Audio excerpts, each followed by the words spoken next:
The roaring 1920s were a decade of extremes where the stock market turned everyday workers into millionaires, usually on extreme margin, but it didn't matter. Stock prices were only going up. And interestingly, the roaring 1920s started shortly after another global pandemic, the 1918 Spanish flu. So what can we learn from history? Could we see that kind of economic boom again? Today on Dumb Money Live, our stock picks for the roaring 2020s. This is Dumb Money Live with Chris Camillo, Dave Hansen, and Jordan McLean, streaming live on YouTube. We are Dumb Money. Hey there, Dave here, along with Chris and Jordan. We are Dumb Money. Welcome to the show. Before we get into it, I do have a favor to ask. Look for that like button. Smash it. It helps us with the YouTube algorithm. And I do know that you're going to love what we have planned today. So it's worth a smash. What are you guys doing? How can you not like what we're doing today, Dave? We're going into holiday weekend. It's Easter. It's joyous. And I just listened to the governor of New York's press conference, and that did get me down a little bit. I mean, it's whew. Do you know what I've liked watching, though? The governor of New York with his brother on CNN when they do their nightly thing. Last night, they were showing like Chris Cuomo was trying to embarrass the governor with photos from their past. They were showing like him wearing bell bottoms in the 70s, I guess. They're hilarious. It's probably the best interview that you can find.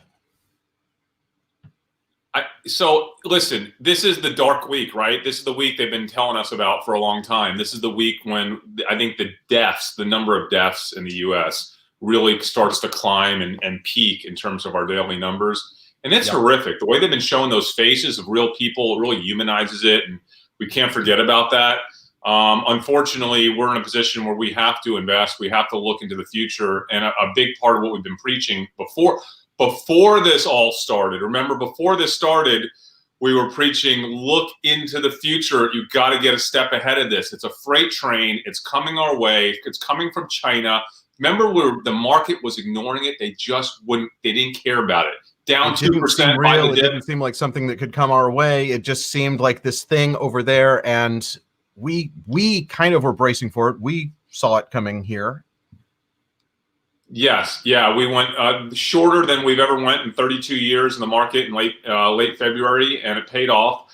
Now we have to do the same thing. We have to force ourselves to do the same exact thing. We have to look beyond the conversations that people are having today, beyond the horrific layoffs and the unemployment number and all the bad stuff that's going to happen this year. If you're not one step ahead of the rest of the market, then you're losing. You lost prior to this downturn, right? If you weren't one step ahead, and you got to continue to be one step ahead. And I'm really proud of us because we knew what the drivers were. Remember we saw the drivers? They said the oil to some extent, unemployment to some extent, but the big driver, the mother of all drivers was how long this is going to last, when is it going to peak, how bad is it going to get, right? And that's what we've been zoned in on. And what have we been doing the past week? We have been monitoring. We live in Dallas, Texas. It's the perfect representative tier 2 city, right, Dave? Like Philly or Atlanta, Arizona, Vegas. Like this is a great tier 2 city, very representative. And everyone said, when were people saying we were going to peak here in Dallas? In a few weeks, right? Yep. And that's all based on New York. And everyone was looking at the New York numbers and saying, oh, this is about to be replicated in city after city. But I think that because of New York, a lot of other cities started acting more quickly than they would have. Dallas shut down restaurants around the same time that New York did. Yeah. And Chris, you drive by the drive-through testing site on a daily basis to see the lines, to see what is being reported on the news as, lines. But yeah. So we have 2 testing sites that are drive-through in North Texas that represents almost 8 million people, almost an 8 million population, and only 2 drive-through testing sites. One of those sites is way bigger than the other. It's at American Airlines Center where the Dallas Mavs play in the parking lot. They have cones set up for like 700 cars to wait in queue at this testing site, right? And this here is a picture that you took yesterday, I believe, right? 2 days. That was 2 days ago, but I've been visiting it every single single day. And let me tell you something. What is fascinating about this is the news actually reported this site the other morning to be packed. You think they showed a close-up of like 5 cars, right? Is what you saw? That's what I saw. And so basically what they have been showing on the news is a line of cars, like a tight shot with 6 cars in line. But from your firsthand experience, when you go there, the most you've ever seen when you went at peak time was about 6 cars. So all these cones, the full parking lot, it's kind of unnecessary. I went multiple times throughout the course of the day. I actually rode my bike there a few times, actually. And I'm telling you, even during peak times, the most I've seen is 5 cars. That's it, 5 cars in the entire parking lot waiting to get and they go and get their deal done and they leave. What's interesting is, ready for this? You do not need an appointment to get tested here. All you need is a fever that's 99.6, I believe, and tell them you have a cough. If you have those 2 things, you can get tested. They'll test you. No questions asked. They'll test you, okay? So you would think that if we're going to have any type of peak in Dallas, this type of testing site, which has gotten so much publicity, would be slammed. And Dave, look at that. I think it's fantastic, though, that we even had this testing site and it was available to us and we got this up and running. And I think that the proactive nature of cities, because of New York and because we saw it starting to happen in other cities, I think that the local and statewide people across the country have done a pretty good job of trying to get ahead of this. Yeah, let me tell you, this is amazing that we did this. I love it that even if no one shows up, the fact that we were able to pull that off is amazing. But the reality is, right when we were talking about how it's going to get super, super bad, nobody's at this testing site, right? Simultaneously, I'm having conversations with friends in the neighborhood. We live in a neighborhood where there's a lot of doctors and a lot of nurses at the big hospitals.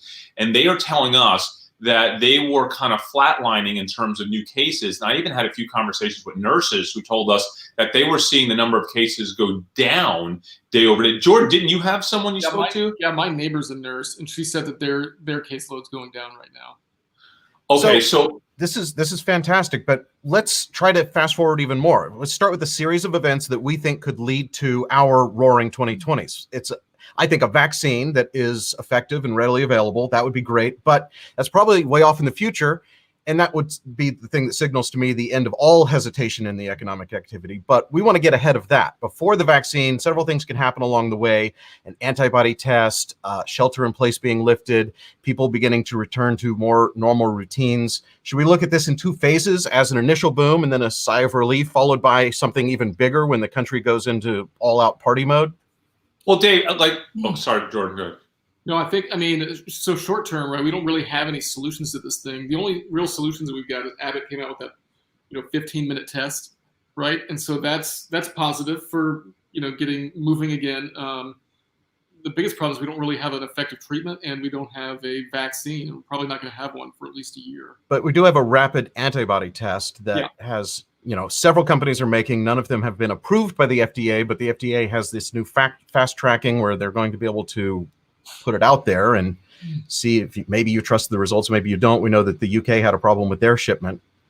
But listen, you have to run those scenarios, Dave. Like one of the scenarios we had is that Dallas and places like Dallas would peak in a few weeks. And if that was the scenario that played out, we were not going to lift our short hedge on our portfolio. But once we saw what was happening in Dallas and other cities, we got ahead of it. What was fascinating about this was that remember we just talked about this, the weathermen. When you have a really bad weather event coming, like a blizzard, right, or really bad storm, and they hyped it up for days, as soon as the storm takes a small turn and they realize that it's so obvious that it's not going to hit, they don't come out immediately and say, hey, we're fine now.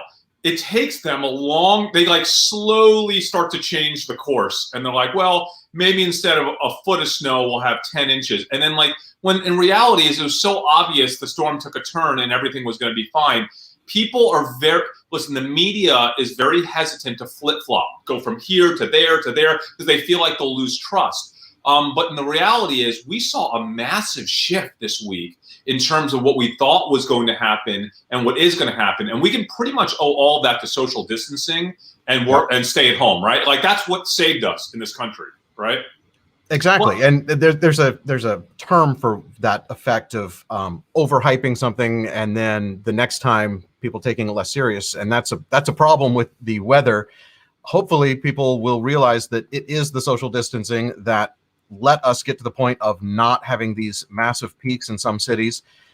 And they don't all just decide, well, you know what, it's a nice day outside, it's springtime, let's go just start reducing that distance and go hang out, and then we get this early summer resurgence of conditions, you know.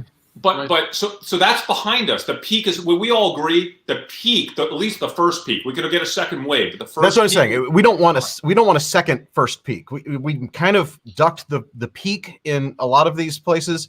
We don't want that to turn into something bigger. But we can't control that, right? As investors, we can't control that. We can just see what's happening. We have to prepare for every scenario. And what we see right now is the peak has happened. As far as we can tell, that's gone. That's behind us. And that's why we're way long on the market right now versus where we were a week ago. And it's paid off over the past few days. Now we need to run future scenarios into how this can play out over the next, 12 to 18 months. Yep. But the one we want to talk about today is the scenario that I think is the most interesting and the most joyous. So, because we need to have one positive episode, right, going into this holiday weekend, Easter weekend. And I am actually putting a lot of money on this scenario because I feel that this scenario is actually very likely. This is not a long shot scenario. I think this is the likely scenario. I feel that the percentage of this happening is probably 80 to 85 to maybe even 90%, in my opinion. Okay. And that's what this episode's about. It's the roaring 2020s.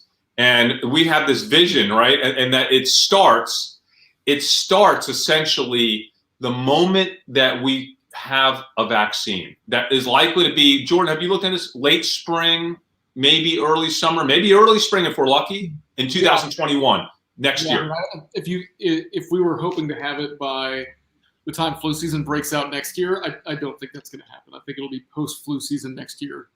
And so do you agree that right now the end of World War I is what really marked the Roaring 20s? When World War I ended, the Roaring 20s really began. Would you agree that we are at war right now, not with each other, but the entire world is at war with something else, this virus, right? And it's going to be a miserable year, the worst earnings in history, maybe the worst economic conditions we've ever faced in our entire lifetime. It's going to be horrific this year, but potentially, I think more than potentially, very likely next spring, we get a vaccine.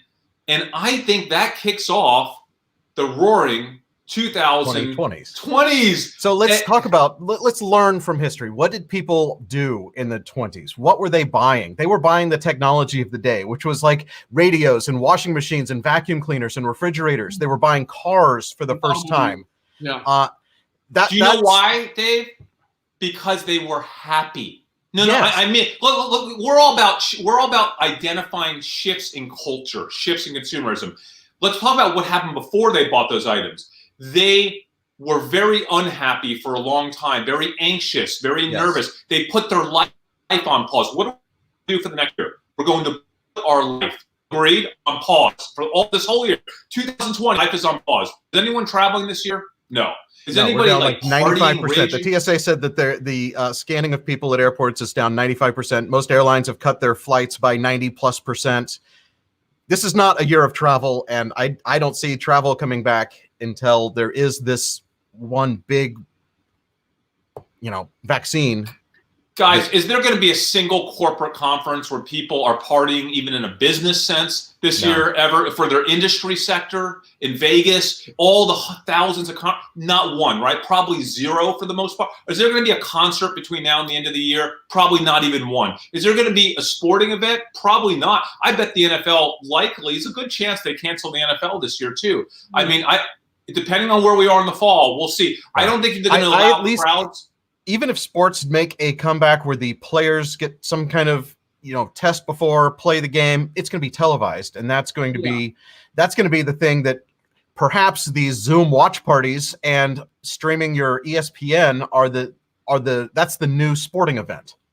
I think there's 0% chance the NFL doesn't kick back off. I mean, it's got to happen, right? And Abbott's got a 15-minute test now. You put the whole roster through the test right before the game starts. You televise the whole. I'm talking about 50,000. I'm talking about 50,000 in a stadium. I'm not talking about the games. That won't happen. Yeah.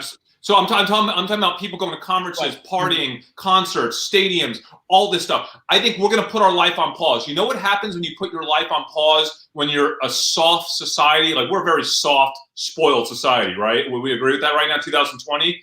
You do that for a year. Could you imagine the rubber band effect that we have in mid 2021 through 2022? People going to be so unleashed. And by the way, because it's the whole world winning together, you have this element, I think, of travel where people are going to be joyous to travel together, to visit other places, to welcome people that are foreigners that are playing for the first time in a long time, right? And I think you're going to see a travel boom. A lot of times in certain places, visitors are kind of frowned upon, right? And tourists are frowned upon. But once that revenue goes away and your economy is suffering, you're going to want those people to come in, and so you're going to open welcome arms. People are going to realize what they're doing for the economy, so they're going to be happy to spend. I think it could be a good situation. And so travel, hospitality. Could you imagine you know what people did, Dave, back in the Roaring 20s? Culture, dance, music were really big, right? Like those were big. It was a new era in music and radios, and people were just partying. And even though we were in the middle of Prohibition, bootleggers were making their fortune. Speakeasies became a thing, and I don't see that a speakeasy situation happening anytime soon, because who wants to go unless you've seen what they're doing in like Asia, in Korea and stuff. The restaurants and bars are turning into like these office cubicle kind of farms where people can go in and they're 10 feet apart from the next table.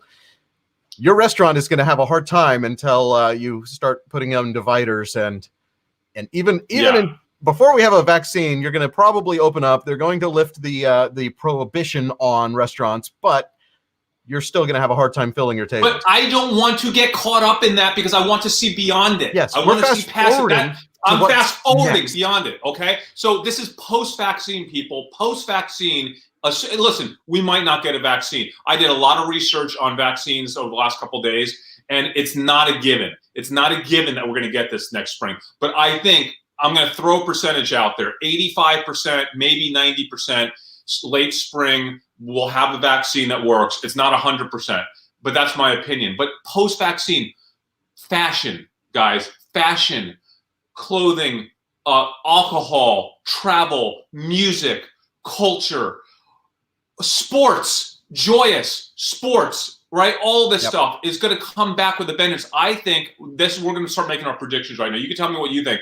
My prediction is Las Vegas and Macau have the biggest year to 2 year period in the history of Macau and or Vegas. And for that reason, I'm just going to put out my pick right now.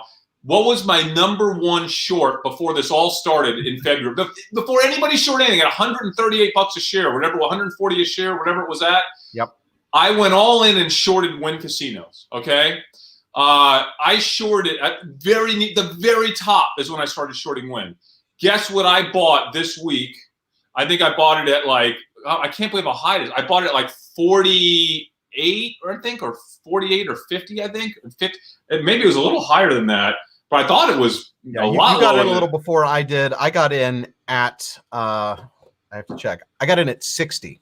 So I probably got in the mid 50s. I probably got in the mid 50s because I got in, I think, the day before you got in. But I got in reasonably heavy, not super heavy, but reasonably heavy. I just bought straight up stock in WYNN. Yeah. Right. We talked about this. We talked about it on the show when we were buying it, and it was at the time. We were also thinking that this is a stock that is too big for China to let fail because of the amount of revenue that it brings to their industry. Yeah. But also the Vegas version of WYNN when we hit this new roaring 20s, and who knows, is it 2021? Is it 2022? Is it 2023? WYNN is going to come back and be roaring.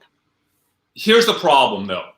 I think WYNN is closed for the entire year. I don't think WYNN can even do any business in 2020. Like, I think they're going to get crushed so hard. There might be an opportunity for us to go in and pick up shares of WYNN cheaper than they were even earlier this week, right? But I don't care. I want to get my core position built in WYNN now. If it goes down again, I'm fine with that. I'll double down on WYNN in the 30s. Okay, if it gets down that's there, my plan.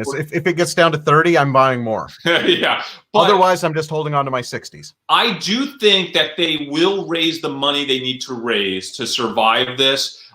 I do think they have the ability on their debt levels. It's not going to be easy, but I think they can probably pull it off, raise a little more debt, keep their casinos closed, get their cash burned down, furlough their employees, and make it through to kind of close enough to the spring that the banks will be like, you know what, you guys are so close to the biggest turnaround ever. We're going to lend you what you need just to patch you through. I don't think the equity is going to get crushed. I could be wrong.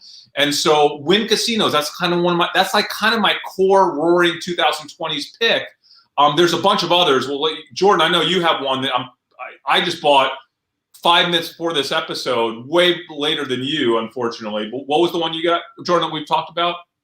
Oh, you talking about Booking? Yeah. And that was another short. I shorted Booking at $2,100 a share, I think, right? Or 2,000, right around 2,000, $2,100. I was shorting them. And now they're at 1,400, which is way higher than they were a couple of weeks ago at 1,100, 1,200. But I bought them 5 minutes before the show.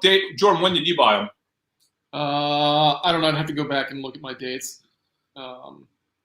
So here's what's fascinating about Booking. Booking is a company that has the cash to survive this, right? That's the thing. That's why people love Booking. They have the cash to survive this. They are the world's largest, basically more or less the world's largest booking engine for travel. They also own HomeAway and VRBO, which I think will be one of the first to come out of this because people might feel more comfortable getting houses before they're traveling on airplanes and hotel rooms.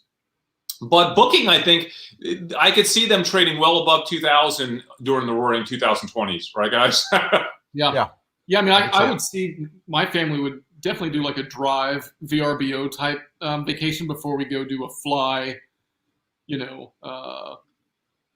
at a hotel type vacation here in the next, whenever we get out of this lockdown in the next few months. I could see us doing something like that. Dave, do you have anything you love as part of the roaring 2020s? So I'm a little bit thinking that the companies that I want to be in before a roaring 2020s are going to still be the companies that I want to be in. Like my favorite stock of all time, Amazon, I think will continue to roar in the 20s. I think that we're going to see people are so accustomed to having their groceries delivered to them by Amazon. They're so accustomed to now just buying their athleisure wear on Amazon instead of the more expensive. I know you guys are both a fan of Lulu, but does anyone really need Lulu when you have the Amazon Basics brand of sweatpants? Yes, you need Lulu. Absolutely. Absolutely. The Amazon Basic sweatpants will not work for Lulu shoppers. I think that Disney is going to be a survivor and going to thrive in the 20s because not only do they have things that are great for the stay-at-home economy, Disney Plus announced their 50 million subscriber mark, I think yesterday. Huge. Even though they don't have movie theaters or amusement parks or anything going for them right now, they have that and they're going to have sports. And I think that they are going to just fly once this vaccine comes out. Everyone's going to want to go back to a theme park. Do you know what else they have, Dave? What else that's coming out? That's coming out right in time for the roaring 2020s. They have 3 brand new Disney cruise ships coming out for the roaring 2020s. Just in time. Cruisers got to cruise. I also think that you mentioned it earlier. I think that the alcohol stocks, the Constellation brands, the Anheuser-Busch's, those are going to completely blow up once people are allowed to go to bars and are in party mode again. By the way, we talked about this. I think their sales are getting hit dramatically right now, obviously, even though everyone says they're up at home, and they are up from home purchase. But I think they're getting destroyed because of the restaurants being, and the bars being closed, and the clubs being closed, and the sporting events being closed. But I bought Constellation Brands. It's not that cheap, by the way. It's only down like 15, 18%, something like that from its highs. Yeah, it's not that cheap. Cut production of a few of their beer lines, I think. Yeah, so, but they have good beer lines that are, by the way, are all trending up through this. Like the Mexican beer, you know, we're in Texas, and Modelo has been big for a long time, a couple of years now, 2-3 years. It's been huge. Did you realize that like Modelo's not, they're just starting to like really penetrate the rest of North America in a big way. So like they have the brands in beer that are like the new hot brands nationally for beer, and that will continue. Because, you know, hey, what's better when you're partying and you're thinking, even if you can't get to a beach and you want to party and have fun, than Mexican beer, right? With a lime. And the problem with your thesis there is there's no good Mexican food restaurants outside of the South. So, you know, that's where they work very well. We'll have to export some of our Mexican food to the northern. Everybody in the north, we're sorry you guys aren't able to experience our Mexican food. It's amazing. Now, one thing I want to get your opinion on, both of you, the ones I'm trying to stay away from, airlines. That's not an industry that I wanted to be in before all of this happened. I think they're going to have a really hard time. I think that they will survive. They're going to limp along, and then they're going to be fine. But I don't think I want to be in them. And then also the hotels. Can I tell you, Dave, something about airlines? I have two thoughts on this. I do want to be in airlines for the roaring 2020s. I do. And I hate airlines. But I don't think we're at risk of not surviving until we get to the roaring 2020s. That's why I'm still shorting American Airlines, even though that short has not worked out well for me over the past week. I probably will go a little even more short today on American Airlines. I was thinking about that this morning. I would love to be in some of these airlines post-bankruptcy, just prior to the roaring 2020s. But I honestly don't know. Listen, as positive as I am on mid-2021 and beyond, I am equally that negative on 2020. And I don't want to be in companies that I think could fail. That's why I love the cruise. Cruise is going to cruise, and I'm still in my Royal Caribbean calls. I actually, you know, I bought Royal Caribbean in the mid-30s. Okay, I'm keeping my Royal Caribbean stock for now. But there's like half of me that's a little worried that Royal Caribbean might not come out of this in time. So like I'm kind of 50-50 there. The airlines, there's like 80% of me it's thinking that American Airlines is going to go bankrupt before the roaring 2020 starts. So I'm short the airlines right now, planning to potentially go long on them if they have a restructuring, right, at some point this year. That's my thought on the airlines. Yeah, I don't see too much good news happening for the airlines in the next 6 to 12 months. By the way, can I just say something, a thought that I had on WYNN that really pisses me off is that Steve WYNN, you know how much I love Steve WYNN. I mean, minus all the stuff, right? The stuff that happened the last few years, which is terrible. By the way, he was just acquitted of the big one, like the big, literally 3 weeks ago, he won in court, and it was deemed that that person who was charging him, it was all falsified. The whole thing was just false. I don't know that he's a good guy, really, when it comes to how he treats women, but I love Steve WYNN in terms of he was a visionary for Las Vegas, an absolute visionary, a genius. And now that Maddox took over, he was the CFO. He graduated with me from SMU, right around the same time I graduated. And good for him. He's making a crazy amount of money as CEO of WYNN now. Sure. And I don't have a relationship with him. I know people that know him, but I don't talk to him. He's an accountant. He was the CFO. He's not a visionary. I'm sorry. Maddox is not a visionary, and I'm concerned that they opened that Boston property, the Encore Boston Harbor.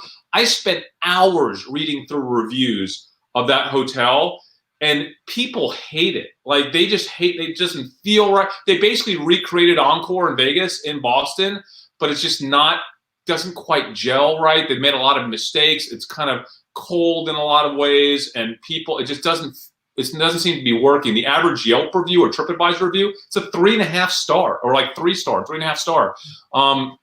It's not good. But I don't necessarily want to be in WYNN long term. I want to be in WYNN going into the roaring 2020s when that stock is going to pop. We're going to have the short squeeze, hopefully, of our lifetime. Yeah. And then I don't believe in WYNN as a long-term company anymore. Like it's not a company I want to be in for the next 5 years. No, you want to be in it for this pop that's going to happen in the 20s and then be done with it and never look back. Yeah, it's a company that I feel like their best days of innovation, Macau, what they did, everything is a little bit behind them. They're kind of, they kind of had this model and they're just squeezing it dry. Like, we're going to do a Boston hotel. Let's just recreate something that looks identical to the Encore and just stick it in the harbor in Boston.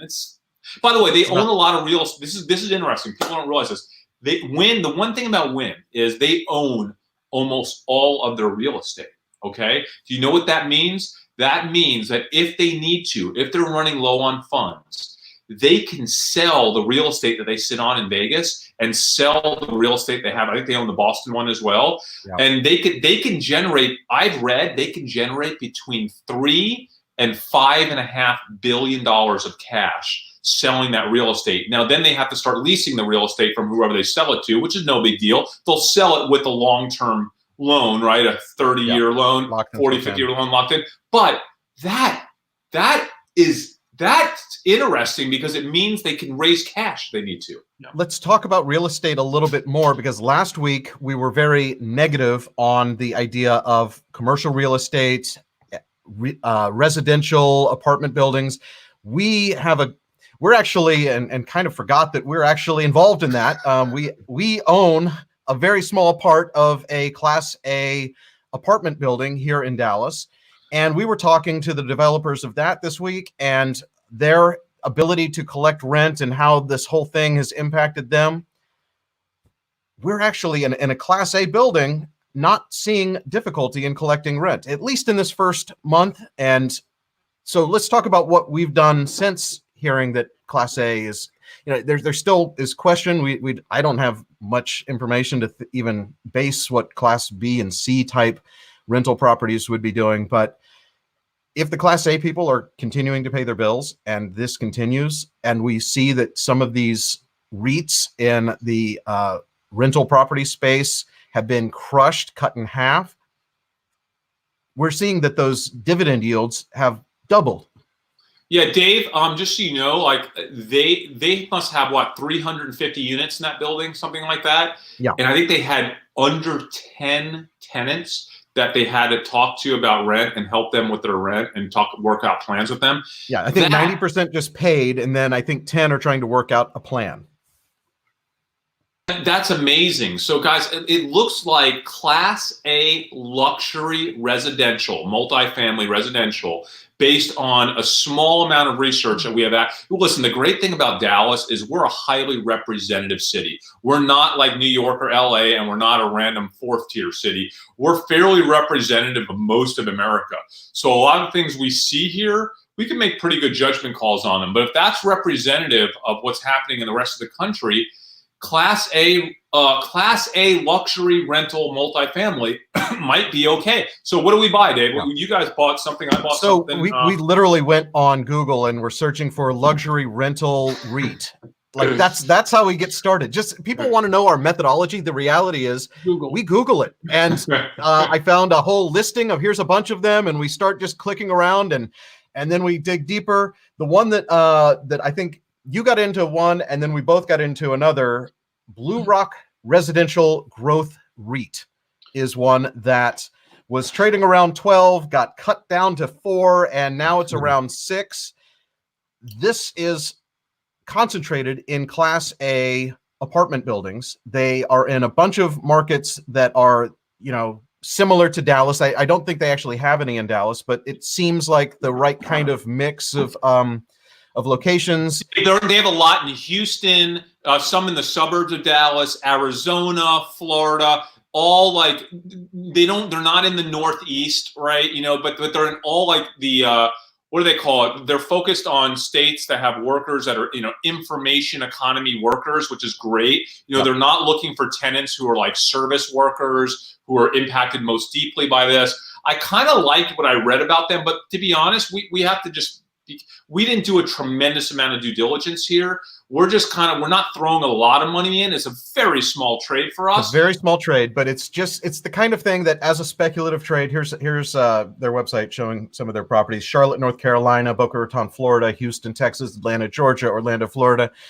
These are good markets that if you're not in the service industry and you're not being impacted as much and you're able to keep your job and you're able to keep paying your rent, there's no reason for this to be cut in half.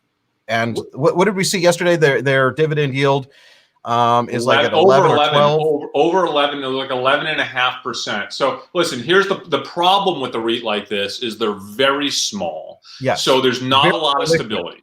Like when I placed my trade, the stock went up this morning. Yeah, and not only that, but there's not a lot of liquidity in the underlying management team's ability to raise cash if they need to, if they run into a problem. Because just because everybody paid their rent this month doesn't mean they're going to pay it next month or the month after that. So it is a risky investment because these guys don't have access to capital markets like some of the bigger REITs do. And that's why this REIT got punished probably more than the others, because they're not liquid. They don't have access to capital markets like some of the bigger REITs. And they're not even part of the REIT ETF system. So like it's really, this is a riskier REIT for sure. It's what was a riskier the other one REIT. that you got into? It was also now they're bigger. They're way bigger. They're like one of the biggest REITs. It's the UDR, Union Diminity Trust. UDR. Right. They're not paying nearly as high as a dividend, but for a kind of Class A residential REIT, they appear to be more stable at least. So listen, we just bought a couple of them. Like I said, we bought a hospital REIT. We bought an infrastructure communications REIT last week. I'm done with REITs, guys. I don't even want to talk about REITs. I don't want to talk about REITs ever again because it's not exciting for me. It's not interesting. But I felt like we had some good information based on one of our private investments, and why not trade? Why not figure out a trade based on our local knowledge? I felt like I did it now. It's done. Look at this. Your UDR is up 7% UDR today. is going insane today. Great job, Chris. Congrats. Yeah, that one's good. I might sell out of that really soon. Honestly. I would consider it.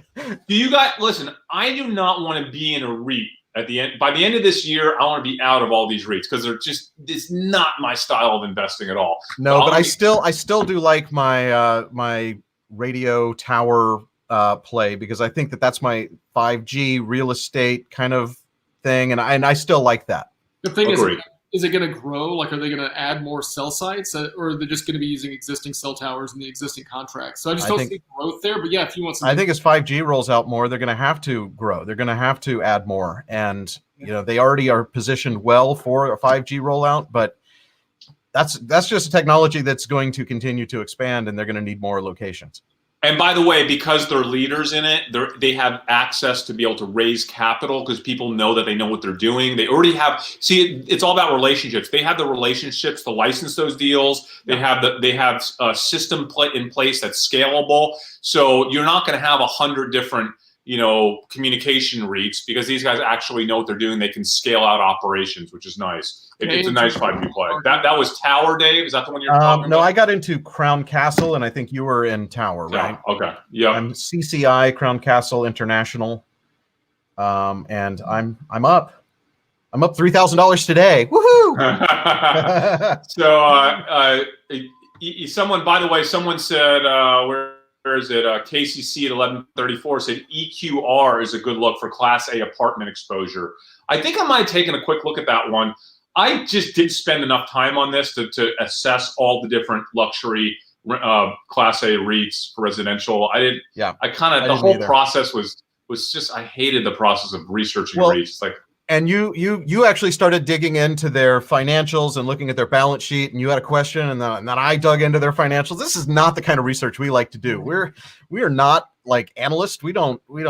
I mean, we know how to read a balance sheet and try to figure out why they're coming in with negative earnings per share and that sort of thing. But it's not. We're more about the story and. Yeah, the underlying narrative and the cultural shift, to kind of steal our good friend Howard Lindson's tagline for investing for joy and profit. There is no joy in researching financials of residential REITs. So I'm out of it. Okay, guys. Jordan, so what you picked up some Booking.com. William Pan wants to know 1131. You got some Booking.com. Have you done anything else? I've done a few other things this week I want to talk about. Have you done anything else this week based on the fact that we think the worst case scenario short term is off the table, in that the flattening has already happened? We're now kind of that's out of the way. Anything that you've done? No, so basically I'm still doing the same thing, right? So I've got cash. I think this run up could just as easily run back down. And so I'm getting ready to put on a big short, I think, like down if it happens. I think that now that, the virology is kind of taken place and should start to go down, we're still not just going to open up next week. And as Jordan's putting on a short, Chris is going even more long. That is, I love the psychology of this market. Right. And so I'm letting it play out. I think people are going to start to realize what the impact was. Maybe we see another dip. Maybe I can buy there. Maybe I can ride that dip with some shorts. And that's my plan. I have not heard Jordan say the word short, I don't think, at least in the last 10 years. And that's crazy to me. He's not necessarily wrong, though, because the market certainly, I think the market is right to do what it did this last week in terms of lifting up based on all the data that we're seeing. It does seem like we're pushing the limits, right, short term, of how far this market can get stretched out. And so I have to say, for someone who has a really long portfolio right now, which is me, I am starting to put on some hedges again. I put on a hedge too early. But that's okay. I put on a hedge 2 days ago, and I kept that hedge. It's a very small hedge. I bought some SPY puts that expire, conventional monthly puts, the month of May. They were basically at the money. It cost about $130,000 for that hedge. Your internet was breaking up. I think you said that you put on a traditional short on the SPY. Is that right? No, I actually bought some put options, May put options. But listen, this is a very small little hedge on my portfolio. It's probably less than a 10% hedge. So, and I'm 120% long, 125% long. So the reality is I'm still like 105% long right now. Yeah. I'm considering increasing that hedge over the course of the next few weeks, because the market feels a little stretched here, and I just feel like I need to, but at the same time, I don't see myself hedging more than 20, 30, 40%. So you're in margin with a hedge on a super long portfolio. Yes. Do you think that we see a trend where, if you do your research on the 1920s, margin was just invented, and they had crazy rules. There was no Fed, there was no SEC at the time. And people were able to go like 80, 90% margin, like put down 10% and borrow the rest. Do you see the 2020s turning into a thing where more retail investors are going into crazy margin like you do? But yes. You can't, right? So you can't be over 150%. Not crazy margin, but actually going into margin and paying interest 50%.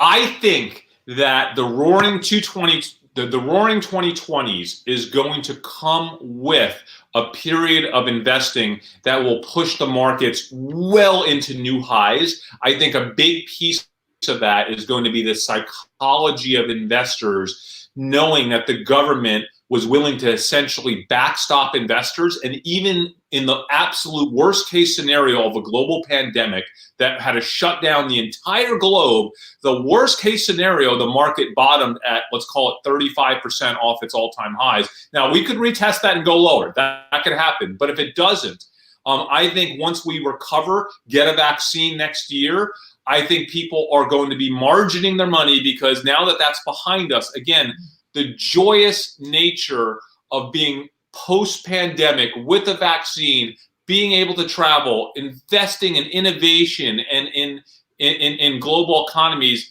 I think will push the market to new highs. And I think a lot of that is going to be on margin because people are not going to have the concern that it's just going to fall apart because the government will just backstop us. Right or wrong, I'm not saying it's the right thing to do. I'm not saying I even like it. I'm not saying it's not going to have horrific repercussions for us. Remember what happened at the end of the last Roaring '20s? 9 years of economic boom ended in the Great Depression. It could happen again. It could happen again. I think it was more.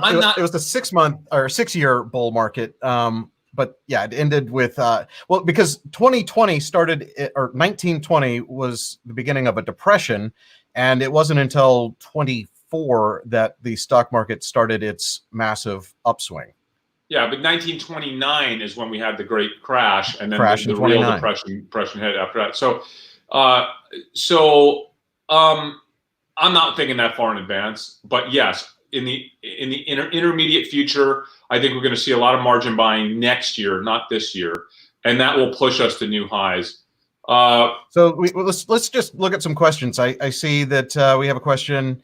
Looking at the S&P 500, it looks like it's going to drop during Easter. What do you think will happen for the next 4 days?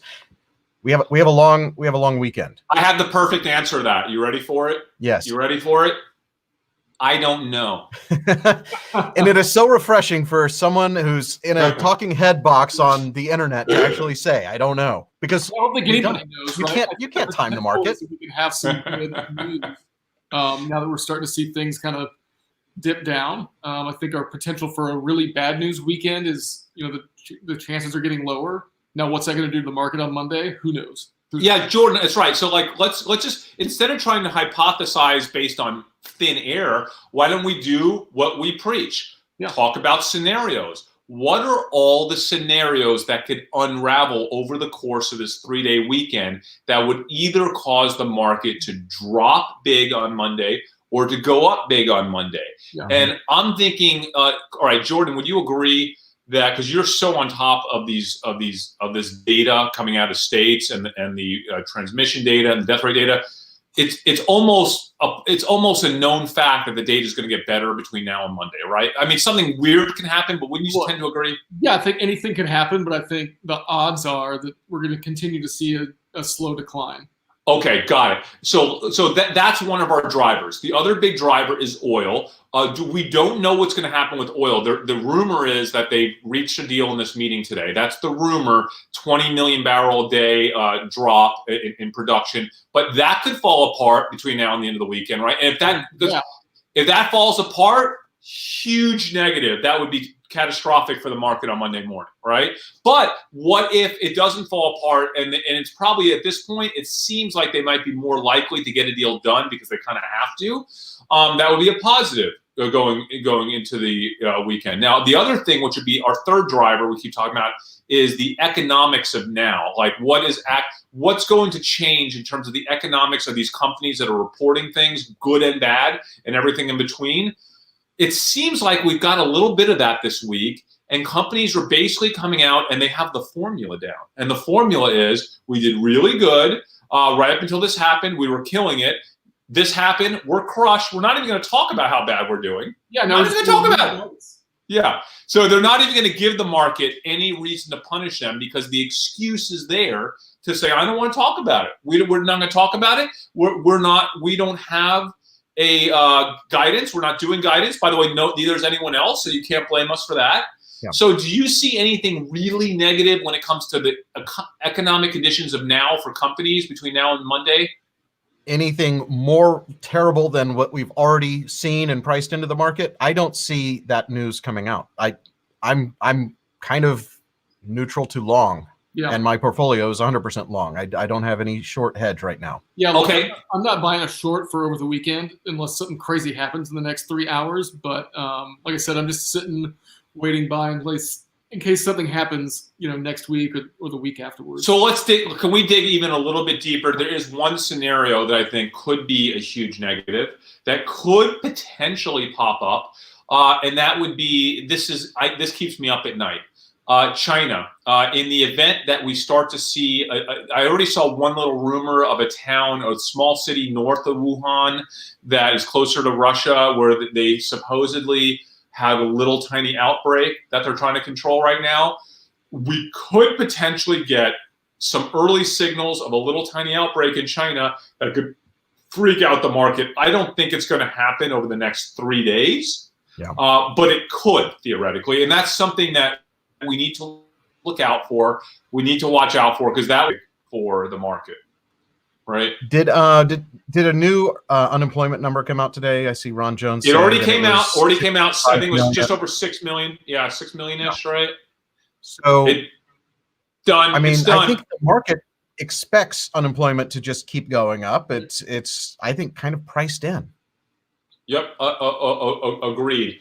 Oh, and I just oil saw production being reduced as well. I saw a comment I got a reply to. Lisa Autry at 1126. She says Athleta is better than Lulu. Okay, Lisa, I spent a tremendous amount of time studying the culture and consumer behavior of yoga pants and the people that buy them and this type of clothing, right? Athleisure clothing. I will not debate that with you. Athleta is fantastic, fantastic brand. People love it, but the entire sector of athleisure, which boomed and then everyone thought it kind of flattened out, I think we're going to see a reemergence of that sector stronger than ever, because of people are getting so used to wearing this stuff now, right? I mean, it's quarantine at home. Everyone wants to be comfortable. Lulu is become a cult stock in itself, a cult company. You can't stop the Lulu train. Nothing against Athleta. They can both do great. They can both do great. Athleta could do wonderful, and Lulu could do even better. What's fascinating about Lulu is that, unlike Athleta, they're really doubling down on menswear, and they are killing it with men's right now, and they're also going global in a really big way. So there's so much runway for Lulu ahead of it, because Athleta, let it do amazing. You're going to have your people that buy Athleta. You know what else does great? People love, my wife loves, there's a new sweatpants at Target that she's obsessed with, right? That just came out recently. And so like people love getting stuff from every type of store. But Lulu, you're not going to stop that train, in my opinion. And I think they can both succeed. So, and Athleta is what? That's Gap, right? Yeah. And so is that going to move the needle for Gap? When you also have a bunch of, do you see people going back to stores or shopping online? Those brands, I think, they have kind of across the spectrum brands that do cover, everyone. Hey, nothing against them. I'm going with the market leader, Lulu, because they have a plan. They can execute on that plan. I love the plan. It's all about men. It's all about global.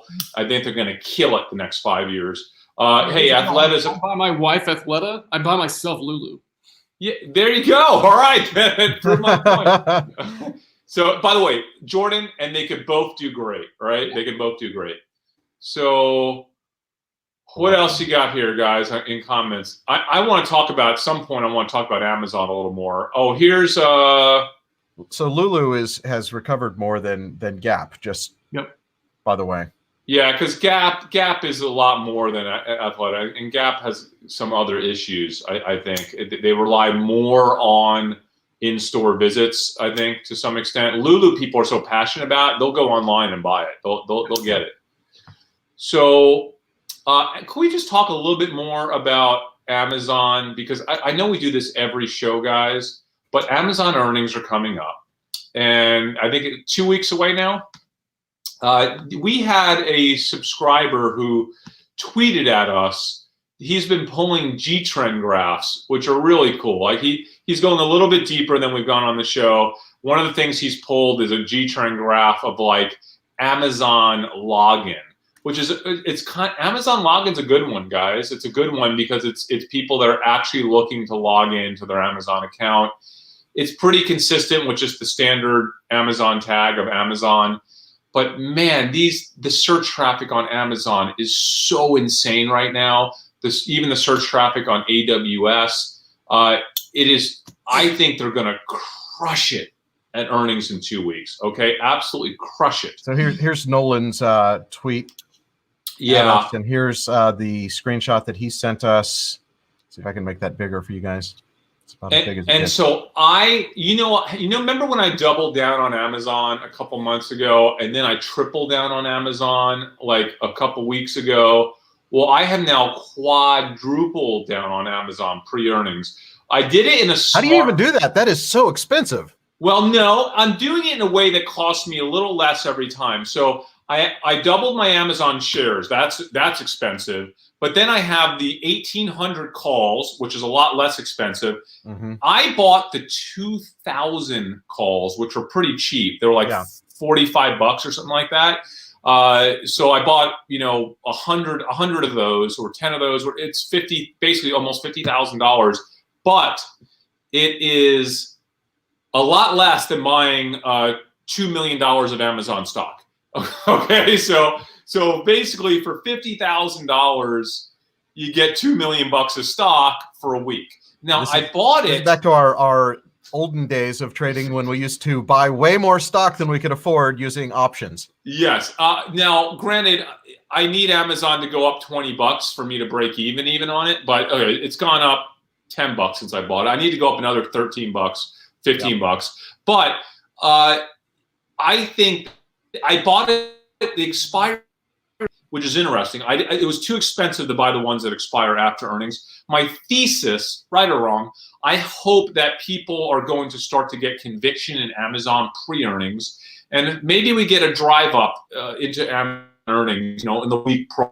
If it happens, what happens this week, I want to be heavier Amazon going to earnings. This is, I can't find anything that's a negative on Amazon other than increased cost of labor, which is kind of a big deal.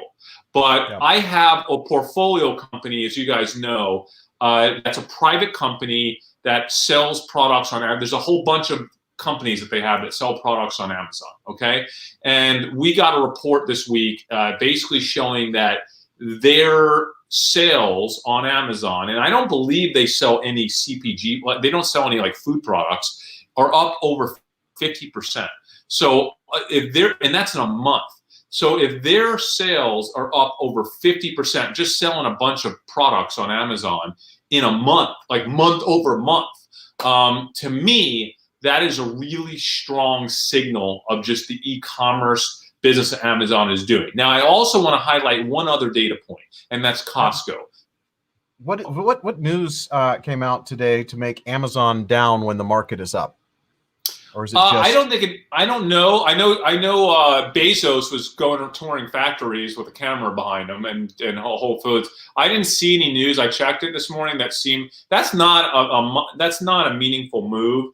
I think listen, Amazon's up so much. A lot of the stocks that are up today, Dave, are kind of the poor performers, not the leaders, from what I can tell. Yeah, the only thing I see is that Amazon initially was up and now it's down. FedEx and UPS were up because Amazon is suspending its U.S. shipping service in the markets that it was testing, and that was yesterday. Yeah. So there's no real news there. But let me talk about Costco. Costco had they came out with earnings information yesterday, and what they said was that their business was not up as much as people anticipated. It was only up same store sales were up like 10%, 11%. I think the market was thinking they'd be up 20%. That was a little surprising. Yeah. But what was up a lot was Costco.com e-commerce. That was up, I want to say like 48% or 42%, 40 something percent. Now, what's fascinating about that is Costco's online business is a very small fraction of their overall business. So that good news was not enough to help Costco's stock, okay? But it is a really interesting data point for Amazon, who is almost 100% e-commerce, right? Yeah. So imagine if Amazon comes out and shows a 40% plus increase in just straight up e-commerce business, which is the level that I'm seeing in the private company I'm invested in that sells exclusively on Amazon, as well as what Costco's seeing in their e-commerce business. So that is yet another really positive Amazon data point, which is building my conviction level to want to go quad long on my Amazon position, which is getting so big now, it's kind of insane. So at some point, you may just sell everything else you own and just be an Amazon only portfolio. You are known to have like 90% of your net worth in a single stock at a single time. You are the least diversified investor I know. Dave, you're talking about Chris Camillo of like 8-9 years ago. Okay. So these days, it's very hard to find me with more than 35 or 40% of my portfolio in one stock, but it does happen. I have been at 40% concentration recently. So I'm going to try not to do that again. But certainly that can happen. The days of me being 90% or even 100% of my entire 20-year life savings in a single position, those days, since I had kids, those days are over. I have a family to make sure I can pay for now, but 30%, that could happen. So let's now we've been on for an hour. Let's go and just roll through as many questions as we can. And we did have some leftover from last week that we wanted to address, and it looks like Nathaniel's asking us, have we talked about FLIR yet? I love that company as a service technician, and in VA, all the government guys use their cameras for home security systems. What is you did research on that, right, Chris? Yes, I did. I promised I would, and I did. And here's the end result. I was not researching FLIR as a company. I was researching the extent to which FLIR could benefit from thermal imaging of basically temperature checks of people. If the government mandates temperature checks of every workplace, of every restaurant, of all the airports, right? Would FLIR be the obvious company to manufacture those temperature check machines, and it could impact meaningfully their business? And I came to the result of no, it cannot. FLIR is actually a really big company. They have billions of dollars in revenue. They have government contracts. They do all kinds of things with really interesting technology. Great company, right? But I don't think if we went to temperature checks, I think they're likely just to be some sort of thermometer made by another company, not FLIR. It might be made by FLIR, but even if FLIR gets a lot of those contracts, I think it's overkill, first of all, so I don't think it's going to happen. I don't think we need that type of technology for restaurants to be scanning people. We could just use a $50 thermometer or a $20 thermometer. And so I don't think FLIR is going to benefit. And even if they did get a little bump from it, it wouldn't be a needle mover for the company. So I'm not investing in FLIR as a play post-pandemic or maybe mid-pandemic going back to life play where everyone has to take temperatures all the time. I don't think that's the right trade. That said, it might be the greatest company in the world, but I don't have time to research them beyond this one aspect. This is a good question from Tim White, and time for you guys to pull up your portfolios and sort by dollar amount or percentage. How diverse are your portfolios right now? I know you said it's usually around 5 big stocks. What does that look like right now? And I pulled up mine. It's the most diverse it's ever been. It is more diverse than usual, but I am still 33% Amazon, 10% Apple, 6% Teladoc, 5% Google, and 5% Shopify, 2% Microsoft, and everything else is under 1%. Yeah, I don't own more than 3% of anything. I'm going to guesstimate them about 35% Amazon, and that not including the derivatives that essentially make Amazon even a bigger part of my portfolio if you add in the options. But it's about 35% of my portfolio, and I'm comfortable with that. My big stock, Shopify, is still, I think, about 7% of my portfolio is Shopify right now. Really big. Apple, still pretty substantial, probably 6-7% of my portfolio is Apple. And then I just have, other than that, the other 50% of my portfolio, 40-50%, is pretty darn diversified relative to what it used to be. So, Disney's a pretty big position. This Tesla is a reasonably big position. And I'm not even a Tesla guy. I'm just kind of riding the coattails of all you cult Tesla guys that I know. I know you just can't wait to drive Tesla back up, and I'm not going to miss out on it this time. So I'm in it for that reason only. I'm actually pretty heavy in Lulu and Peloton right now. Oh, DocuSign we don't talk about DocuSign. DocuSign is one of my biggest. It's 5% of my portfolio, and it's bigger now than it was before because the stock has done so well through this. DocuSign is like the ultimate pandemic play, but the stock never came down. It's trading basically at all-time highs, which is incredible. I sold my DocuSign a while back and never got back in, but by the way, that is a stock that I like for the long term. I just don't happen to have any.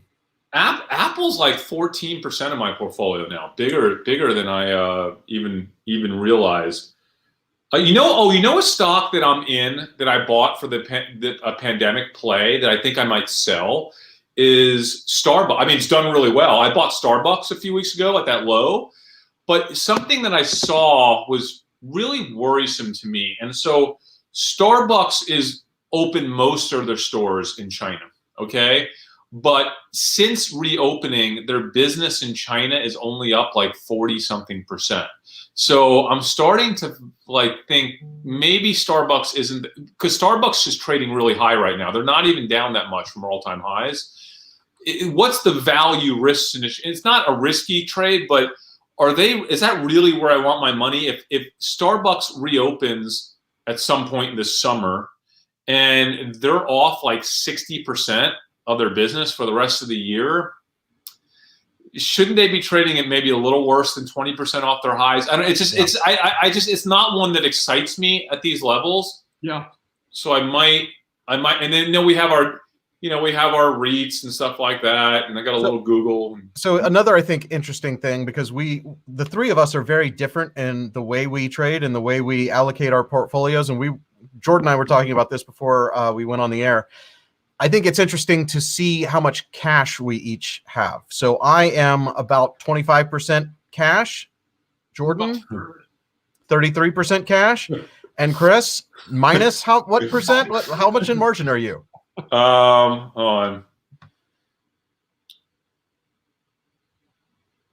That's weird. It shows. Oh wait. Oh boy. Minus $4.3 million.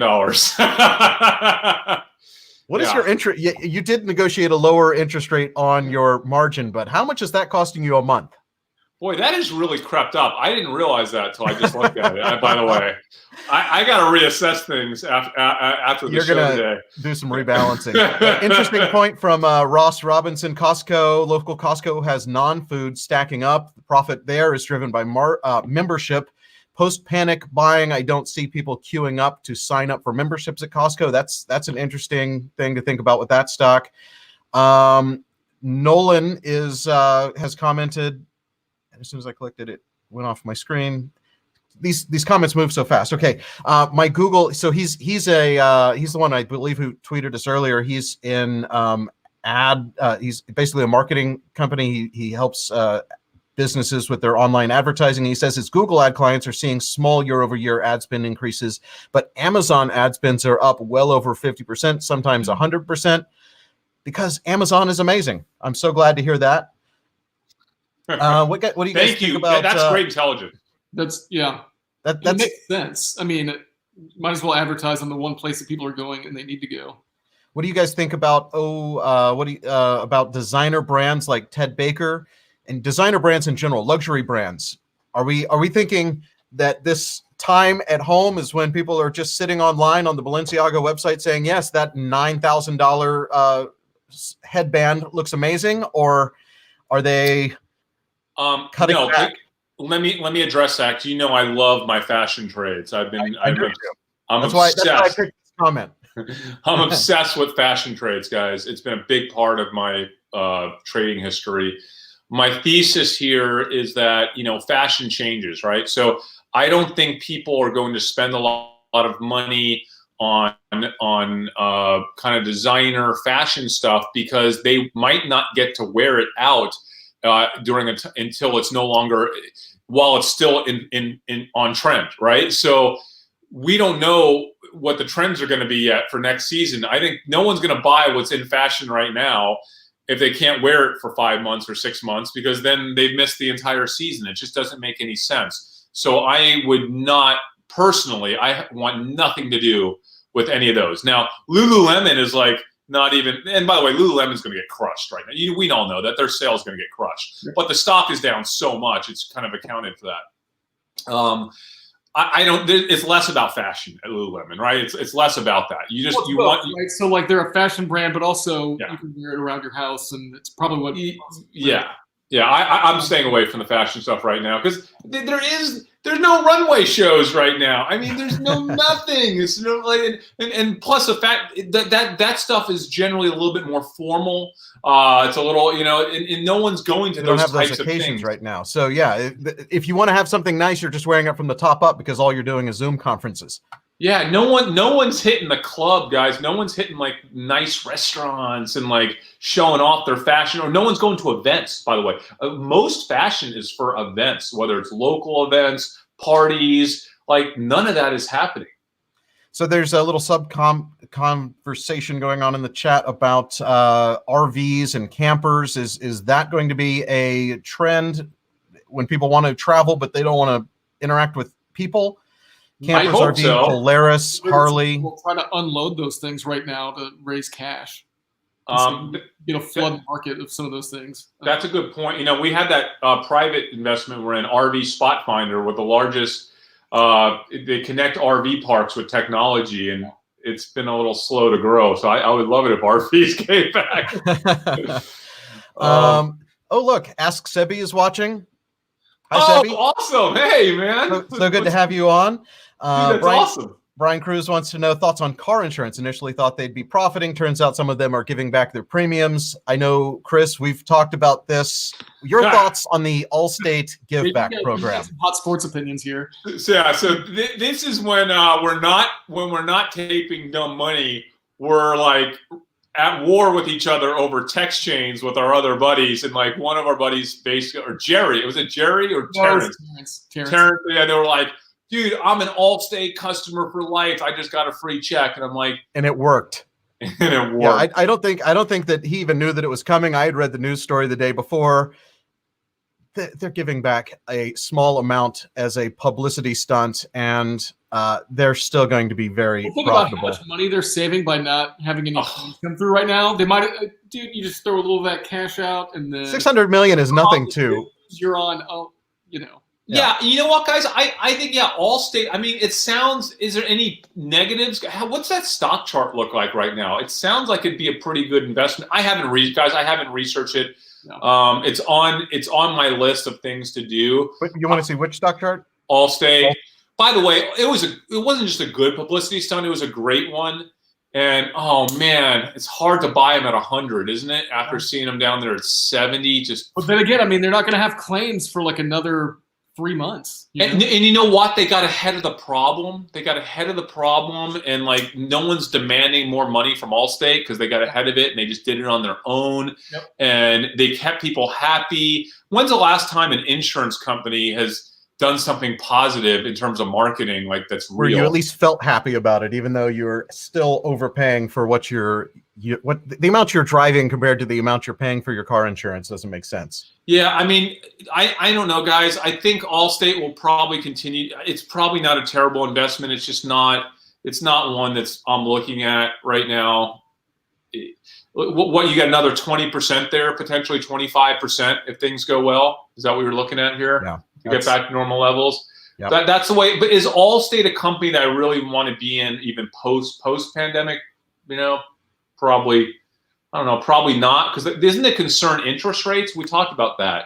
If interest rates are really low, and I think a lot of these insurance companies, correct me if I'm wrong, but I think a lot of them are invested in really, really safe debt instruments. So if the interest rates drop and they're invested in treasuries, they have to roll those treasuries over, and now they're getting lower profits on the money that they have from their customers. So that could squeeze them a little bit. But then again, I haven't right now are killing it, right? So what's killing it? The price on their treasuries that they currently own. Like if they've got current treasuries, and those things are. But Jordan, they're not trading out of those for profit. They're just holding them for income. I don't know how that works. Yeah, so basically they have a ton of money that has to be invested. So if they sold those treasuries right now for profit, they would have to rebuy new treasuries paying under 1%, so, and that would lower their income. And I don't even know what Allstate's invested in. I would have to know more about that to understand what the risk side is to that investment that that retail investors probably don't understand that well before I got in it. So that's why you can't make rash decisions on like, oh, Allstate's having less claims, so let's buy Allstate. Well, maybe that's a good the other side to this, with basically interest rates being zero for the next 4 years. That's going to crush insurance companies' ability to generate revenue on their reserves. That's even more important than the savings they're getting from payouts. Any thoughts on the cloud being the next big thing? I mean, the cloud is the current big thing. I know you guys have the FANG stocks that cover these. Any shorter term trades on them once the economy starts to stabilize? I mean, we talked last week about, or earlier this week, about the REITs, the data warehousing real estate as a potential play, but I don't really have any other short term plays. Amazon is my play there. Microsoft, of course. Listen, I love the cloud. I think the cloud trade is back on now. It's back on in a really big way. By the way, it's not like it was going anywhere. People thought it was like slowly. The acceleration in growth of the cloud was slowing down. Okay, the cloud was all cloud companies were still growing quarter over quarter. They have been for the past 6 years. The growth rate was slowing down. So what this pandemic is going to do, in my opinion, is re-accelerate that growth rate for some period of time. So if you think about it, companies are all trying to figure out what they do with the cloud, how much they spend on it, how much they move to it, how quickly. And I think now they're just going to spend. It's going to be a lot easier for a board to say, you know what? Let's just allocate budget and go all in on this. Let's go all in with Microsoft, with Amazon, Google, whoever. And like you're in DocuSign. That's a cloud and business company. And here's another commenter asking about Adobe, which is a cloud and applications play. I have nothing against Adobe. It's just not a company that I've done the research on. I already have my cloud position, so I never felt the need to go deep in on Adobe, the differentiation. So I can't really comment much on it.